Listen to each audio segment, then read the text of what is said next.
I hope आप सभी अच्छे होंगे। मैं हूं निक्की गुप्ता और मेरे किचन यानी कि निक्स किचन ब्लॉग में आप सभी का स्वागत है। तो आज मैं आप सभी के लिए लेकर आई हूँ वेज पनीर मोमो। और आजकल मोमो बहुत पसंद किया जा रहा है, चाहे वो वेज मोमो हो या नॉन वेज मोमो हो। तो आप मेरे तरीके से वेज पनीर मोमो बनाइएगा तो बहुत तारीफ कीजिएगा। तो तारीफ करने के लिए एक बार बनाना तो बनता है। तो आप देख सकते हैं मैंने स्टफिंग कितना भर भर के लिया है, तो इससे वेज मोमो और टेस्टी हो जाता है। तो चलिए इस वेज मोमो की रेसिपी को जान लेते हैं।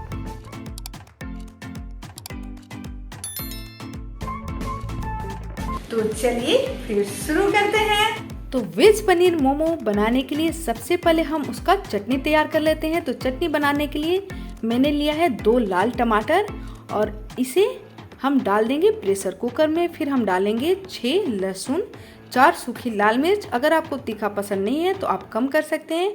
और हाफ कप हमने डाला है पानी और इसे हम 2 सीटी लगाएंगे ताकि टमाटर और सारी चीज़ें अच्छे से सॉफ्ट हो जाए। तो 2 सीटी लग गया है, आप देख सकते हैं सारी चीज़ें अच्छे से सॉफ्ट हो गई है।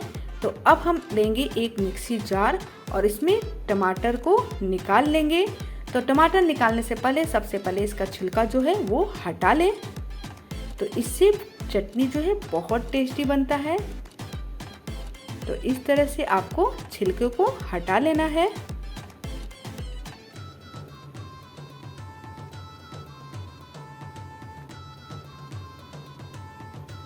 और इसके बाद हम इसमें डाल देंगे लहसुन और सूखी लाल मिर्च। बस आपको टमाटर के छिलकों को नहीं डालना है, बाकी चीज़ों को आप इसमें डाल सकते हैं। और इस पानी को आपको फेंकना बिल्कुल भी नहीं है, क्योंकि मोमो की चटनी थोड़ी पतली होती है। तो जब आपको लगे कि चटनी थोड़ी गाढ़ी है तो ये पानी आप यूज कर सकते हैं। तो अभी इस पानी को मैंने इसमें 2 चम्मच डाल दिया है। फिर हम इसमें डालेंगे हाफ टी स्पून से भी कम नमक। नमक आप अपने स्वादानुसार कम या ज़्यादा कर सकते हैं। फिर हम इसका फाइन पेस्ट तैयार कर लेंगे। तो आप देख सकते हैं मैंने इसका पेस्ट तैयार कर लिया है, यानी कि चटनी बनकर रेडी हो गया है। तो ये जितना आसान है उतना टेस्टी भी लगता है। तो चलिए अब हम मोमो की स्टफिंग की तैयारी कर लेते हैं कि मोमो की स्टफिंग में क्या क्या चाहिए। तो मैंने लिया है 8 से 10 प्याज, जिसे मैंने बारीक काट लिया है। मैंने मीडियम साइज का प्याज लिया है और एक मीडियम साइज के पत्ता गोभी को मैंने बारीक काट लिया है। तो आप इसे चाकू से इतना बारीक नहीं काट सकते हैं। तो मैंने इतना बारीक काटने के लिए प्याज और बंद गोभी को ये चॉपिंग मशीन का यूज किया है। ये चॉपिंग मशीन आपको अमेज़न में मिल जाएगा, मैं इसका लिंक डिस्क्रिप्शन बॉक्स में डाल दूंगी। फिर मैंने लिया है 1.5 कटोरी भर के पनीर, क्योंकि मैं बना रही हूँ वेज पनीर मोमो। फिर हम लेंगे 2 चम्मच बटर, 1 कटोरी भर के रिफाइंड ऑयल, 1 इंच अदरक को मैंने ग्रेट करके रख लिया है। नमक लेंगे स्वादानुसार, 1 गाजर को मैंने ग्रेट कर लिया है और 4 चीज़ क्यूब को मैंने ग्रेट करके रख लिया है। इन सारी चीज़ों को हम अच्छे से मिक्स कर लेंगे। तो मैंने इसमें डाल दिया है मिक्स करने के लिए। आप ले एक बड़ा सा बर्तन, उसमें डाल दे सारी चीज़ों को। तो ध्यान रखें वेज मोमो जब भी आप बनाएं तो वेजिटेबल्स को काफ़ी बारीक काटें। वेजिटेबल जितना बारीक रहेगा वेज मोमो उतना ही टेस्टी लगेगा। सारी चीज़ों को डाल देंगे। अगर आप चाहें तो इसमें अजीनोमोटो भी डाल सकते हैं। मैं जब भी घर में मोमो बनाती हूँ, चाहे वेज मोमो बनाऊँ या चिकन मोमो बनाऊँ, मैं अजीनोमोटो यूज़ नहीं करती हूँ, क्योंकि वो बहुत हार्मफुल होता है। तो आप इसमें ऑयल थोड़ा सा और ज़्यादा कर दीजिए तो टेस्ट और भी ज़्यादा बढ़ जाएगा। तो मैंने यहाँ पर 1 कटोरी ऑयल यूज़ किया है। अगर आप अजीनोमोटो डालते हैं तो ऑयल थोड़ा सा कम कर सकते हैं। और मैं इसमें चीज़ बिल्कुल भी अभी नहीं डालूंगी, क्योंकि मेरा स्टफिंग बहुत ज़्यादा है तो चीज़ का मज़ा नहीं आ पाएगा। तो जब मेरा स्टफिंग थोड़ा कम हो जाएगा, यानी कि आधा से भी कम, तब मैं डालूंगी इसमें चीज़ और चीज़ का मज़ा लूँगी। तो इसे अच्छे से फिर मिक्स कर लेना है। तो ये अच्छे से मिक्स हो गया है। आप चाहें तो अगर इसे चीज़ यानी कि वेज पनीर चीज़ मोमो बना रहे हैं तो और ज़्यादा चीज़ लेकर ये सारे स्टफिंग में चीज़ ऐड कर सकते हैं। तो अच्छे से मिक्स हो गया है। तो अब हम आटा लगा लेंगे, क्योंकि मैंने आटा पहले से ही लगा लिया है। तो आपको जिस तरह का रोटी के लिए आटा लगाते हैं ठीक वैसा ही आटा लगाना है। तो मैंने यहाँ पर यूज़ किया है मैदा, क्योंकि मोमो जो है वो मैदा से ही टेस्टी लगता है, आटा में उतना टेस्टी नहीं लगता है। तो हम लेंगे मैदा का एक छोटा सा टुकड़ा, छोटा सा नहीं, छोटा से थोड़ा बड़ा, और इसे हम डिप करेंगे सूखे आटे में। ये भी मैंने आटा नहीं लिया है, मैंने मैदा ही यूज़ किया है। और इसे इस तरह हम स्लैब पे रख के अच्छे से बेल लेंगे। तो इस तरह से आपको बेलना है और एक बड़ा शीट तैयार करना है आपको। आप चाहे तो छोटा छोटा आटा का टुकड़ा लेकर एक एक भी शीट तैयार कर सकते हैं, लेकिन मैं इस तरह से इसलिए बनाती हूँ ताकि सारे मोमो का शेप जो है वो एक जैसा आए। तो मैंने बड़ा सा शीट तैयार कर लिया है। अब इसे हम इस ग्लास की सहायता से कट कर लेंगे। तो ये शीट जो है सारा एक जैसा दिखेगा, तो मोमो भी आपका देखने में अच्छा लगेगा। तो आपको शीट बनाते समय ध्यान रखना है, वेज मोमो का शीट जो है वो पतला होता है। तो इस बात का ध्यान रखें। आपको मैं दिखाऊंगी कि मैंने इसका शीट जो है वो कितना पतला रखा है। तो देख सकते हैं एक बार में 6 शीट जो है वो तैयार हो गया। तो आप देख सकते हैं कितना पतला है ये, यानी कि रोटी से भी पतला रखना है। अगर आप चिकन मोमो बना रहे हैं तो थोड़ा मोटा शीट ले सकते हैं, बट वेज मोमो के लिए इतना पतला बहुत ही अच्छा रहेगा, क्योंकि जब तक आपका शीट जो है वो पतला नहीं रहेगा तो फिर वेज मोमो खाने में मज़ा बिल्कुल भी नहीं आएगा। तो फिर हम इसमें ले लेंगे 1 चम्मच भर के स्टफिंग। अगर आप नए हैं, आपको वेज मोमो का शेप देने नहीं आता है, तो आप स्टफिंग को कम ही रखें, नहीं तो आपको शेप देने में प्रॉब्लम होगा। फिर इस तरह से हम एक हाथ से स्टफिंग को दबाते जाएंगे और दूसरे हाथ से इस तरह से हम चून बनाते जाएंगे और उसे टक करते जाएंगे। तो आप देख सकते हैं मैं इसे धीरे धीरे बता रही हूँ। अभी मेरा कैमरा के फ्रेम से थोड़ा हट गया है, तो मैं आगे वाले वीडियो में मैं आपको बताती हूँ कि इसे कैसे बनाना है। तो आप देख सकते हैं ये कितना अच्छा बना है। तो इसी तरह से हम दूसरा भी बना लेंगे।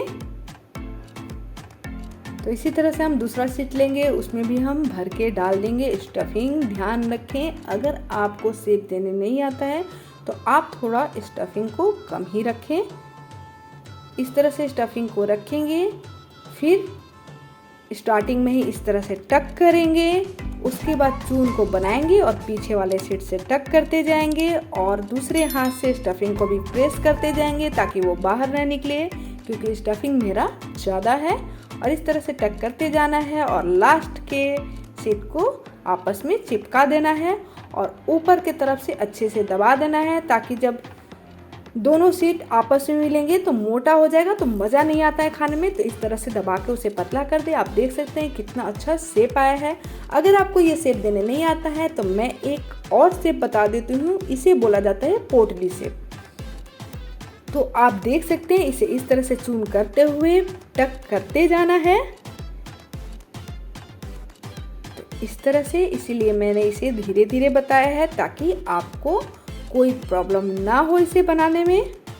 तो इस तरह से चून दे के टक करते जाना है और लास्ट में इसे बंद कर देना है इस तरह से। तो दिख रहा है ना एकदम पोटली जैसा।